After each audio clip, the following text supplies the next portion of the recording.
جس کو اللہ کے رسول صلی اللہ علیہ وسلم نے براء ابن عازب کی روایت میں ہمیں بتایا ہے کہ نیک اور بد کی روح کیسے قبض ہوتی ہے اور اس پر کیا بیتتی ہے۔ اللہ کے رسول صلی اللہ علیہ وسلم ایک جنازے کے ساتھ گئے تھے۔ روایت میں آتا ہے کہ ابھی جنازہ جو دفن کرنے کے لیے قبر تھی وہ تیار نہیں ہوئی تھی، تو اللہ کے رسول صلی اللہ علیہ وسلم انتظار کے لیے بیٹھ گئے، اور اسی اثناء میں صحابہ بھی بیٹھ گئے، اور اللہ کے رسول صلی اللہ علیہ وسلم نے اب بہت ہی انوکھا وہاں پر سوال کیا کہ معلوم ہے جب انسان کی موت آتی ہے اور روح قبض ہوتی ہے تو اس پہ کیا بیتتی ہے، اور یہ روح کہاں جاتی ہے؟ اصحاب رسول اللہ صلی اللہ علیہ وسلم نے کہا کہ اللہ کے رسول آپ ہمیں بتائیے، آپ بہتر جانتے ہیں۔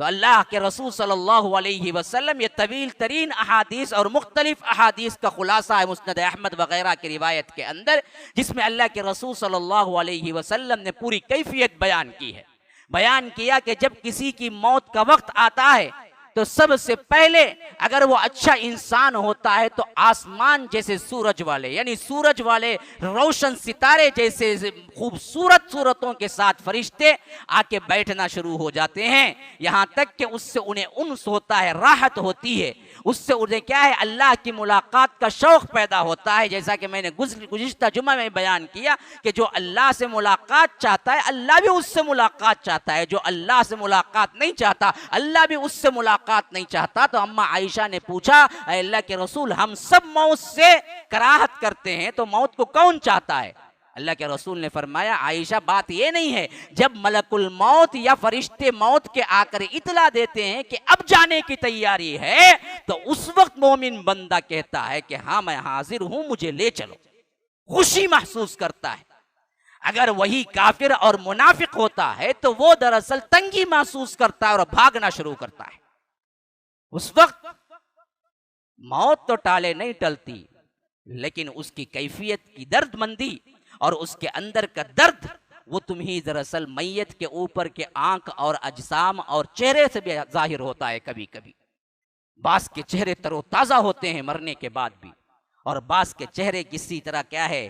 کھجور کا درخت جو سوکھ کر ٹوٹ چکا ہو اس طرح کے کیا ہے حالات ہوتے ہیں اس کے چہرے کو دیکھتے ہوئے،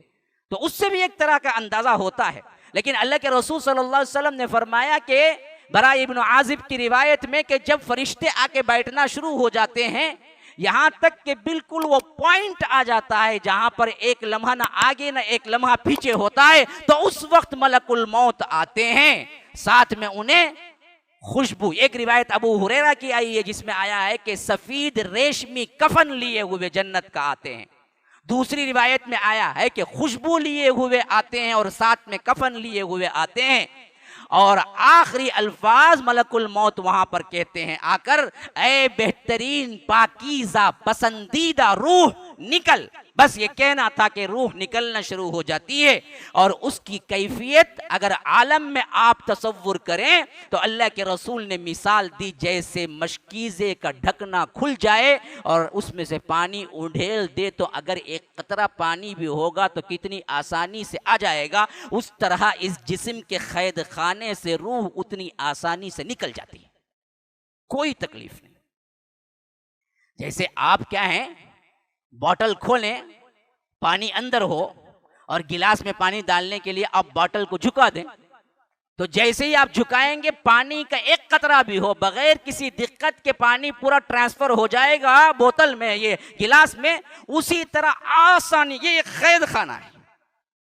یہ روح کا قید خانہ ہے، یاد رکھو۔ یہ جسم اصل میں قبرستان ہے، کس کا؟ روح کا، یہاں دفن ہے اندر کہیں، اور یہاں سے نکلنا ایک اہم ترین دردناک کیفیت ہے۔ اس کیفیت کو اللہ کے رسول نے فرمایا اگر وہ مومن بندہ ہے تو بس اسے اتنی بھی تکلیف نہیں ہوگی، جیسے مشکیزے میں سے پانی نکل جاتا ہے اس طرح بالکل بھی کیا ہے وہ بس ملک الموت بلائیں کہ رب تمہاری روح کو بلاتا ہے نکل اے پاکیزہ روح، تو نہ اس کو بچوں کی پرواہ ہے، نہ بیوی کی پرواہ ہے، نہ مال کی پرواہ ہے، نہ دنیا کی پرواہ ہے، نہ ایئر کنڈیشن روم کی پرواہ ہے، نہ کمائی کی، وہ تو کہتا ہے یہ سب کچھ میں کر رہا تھا لیکن ساتھ میں رب کو نہیں بھولا، اگر رب نے اب یاد کیا ہے چلو میں ابھی نکلتا ہوں، خوشی خوشی نکل کے آ جاتا ہے اور اسے کوئی درد نہیں ہوتا۔ مشکیزے سے جس طرح پانی نکل اس طرح نکل جاتا ہے، اور اس روح کو جنت کے وہ کفن جو ریشمی لباس میں آیا ہوا ہے اور خوشبو جو جنت سے آئی ہوئی ہے اس میں لپیٹ کر فرشتے بڑے ادب و احترام سے اپنے ہاتھوں میں لیتے ہیں۔ اللہ کے رسول کے پلک جھپکنے کا وقفہ نہیں ہوتا، ایک ہاتھ سے دوسرا تیسرا چوتھا فرشتہ دیتے دیتے دیتے یہاں تک کہ آسمان تک پہنچ جاتا ہے، اور آسمان کے دروازہ کھٹکھٹاتا ہے وہ فرشتہ جو اس روح کو لے کے گیا ہے، تو آسمان کا فرشتہ پوچھتا ہے کس کو لے کے آئے؟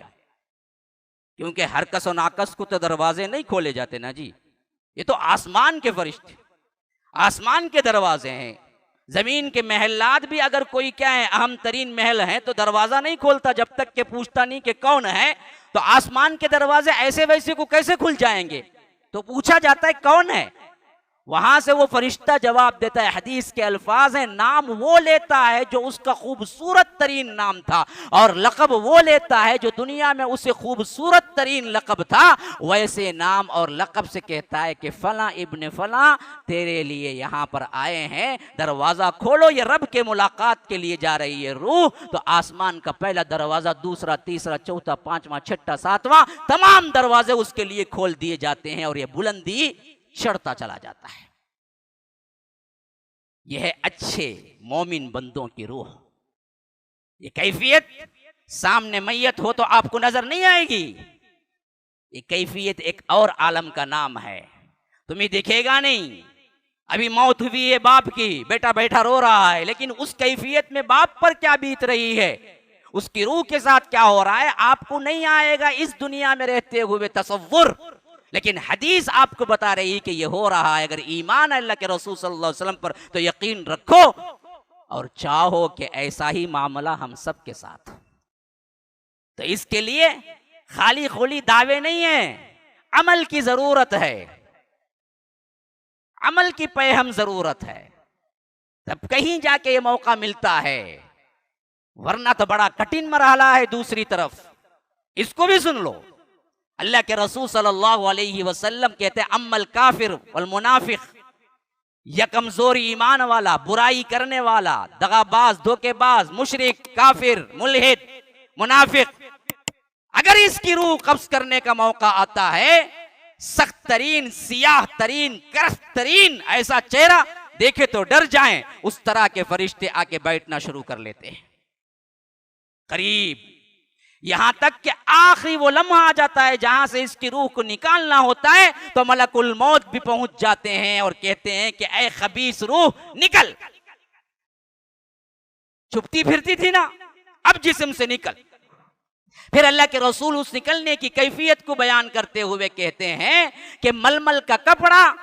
جو کہ ہم کیا کہہ سکتے ہیں، جس کو چادر کا کپڑا کہہ لیجئے، اگر کسی کانٹے دار درخت پر ڈال دیا جائے اور اس سے اس کو کھینچا جائے تو جس طرح الگ الگ ایک تاغا نکل کر الگ الگ آئے گا، اس طرح اس کے جسم سے الگ الگ ٹکڑے ہو کر رگوں کے اندر درد دے دے کر یہ روح نکلنا شروع ہوتی ہے۔ بعض جگہ تو قرآن ذکر کرتا ہے کہ فَأَلْقَوْا السَّلَمَ مَا كُنَّا نَعْمَلْ مِنْ سُوءٍ، جو برائی کیا تھا اس کی وجہ سے وہ اندر ہی اندر چھپتا پھرے گا، روح نکالنے کے لیے تیار نہیں ہوگا، تو اللہ تبارک و تعالی کہتا ہے یہ فرشتے اس کے جسم میں اندر ڈوب کر اس کو کھینچیں گے۔ وَالنَّازِعَاتِ غَرْقًا وَالنَّاشِطَاتِ نَشْطًا، ڈوب کر کھینچنے والوں کی قسم، یہ کافر کی روح ہے۔ جسم کے اندر ملک الموت کے جو فرشتے ہیں وہ اندر اس سے داخل ہو کر اس کی روح جو چھپ کے پھرنا چاہتی ہے اس کو نکالتے ہیں، اس کو، یہاں تک کہ ایسا ہوتا ہے جیسے تم ململ کا کپڑا کسی کانٹے دار درخت پر ڈال کر کھینچو تو ٹکڑے ٹکڑے بن کے جس طرح نکلتا ہے، اسی طرح اس کی روح کٹ کٹ کے درد دے دے کر نکلتی ہے۔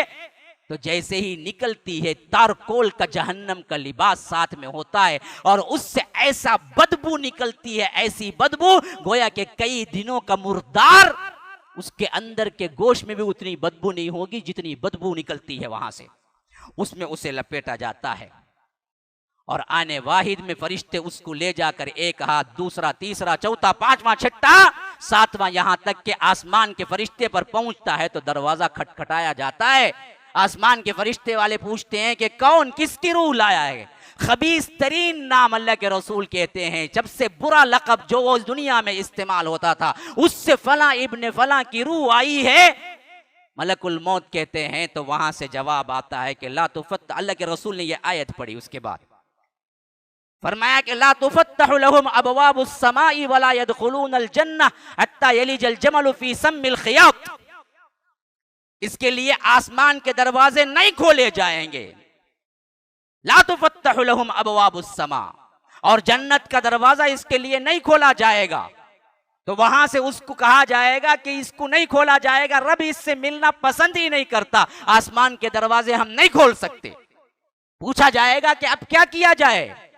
جواب ہوگا کہ پھینکو اٹھا کے اس کو یہیں سے۔ پھر اللہ کے رسول نے سورہ حج کی یہ آیت پڑھی، فَكَأَنَّمَا خَرَّ مِنَ السَّمَاءِ فَتَخْطَفُهُ الطَّيْرُ أَوْ تَهْوِي بِهِ الرِّيحُ فِي مَكَانٍ سَحِيقٍ، کہ ایسے اس کو اٹھا کے پھینکا جاتا ہے کہ یہاں تک کہ وہ ہوا کے اندر جو زور ہے اس کی وجہ سے اس کے ٹکڑے اڑ جائیں، یا کوئی دور کے مکان میں وہ جا کے کیا ہے پڑے، اس سے اللہ کو کوئی سروکار نہیں۔ یہ بدی اور برا اور ظالم اور منافق اور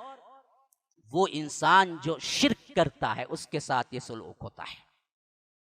یہ ہے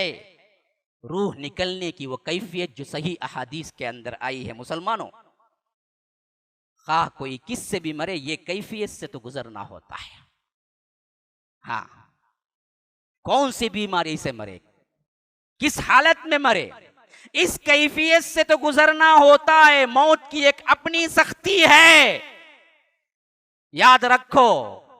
وہاں سے گزرنا ہوتا ہے۔ تو پھر کیوں لاپرواہ زندگی گزارتے ہو کہ ہمیں کوئی چیز تکلیف ہی نہیں ہے؟ یہ عمل ہمیشہ یاد رکھو تم پر بیتے گا ایک دن، جس سے گزر کر ہی جانا ہے۔ اس کے لیے تم نے کیا تیاری کر رکھی ہے؟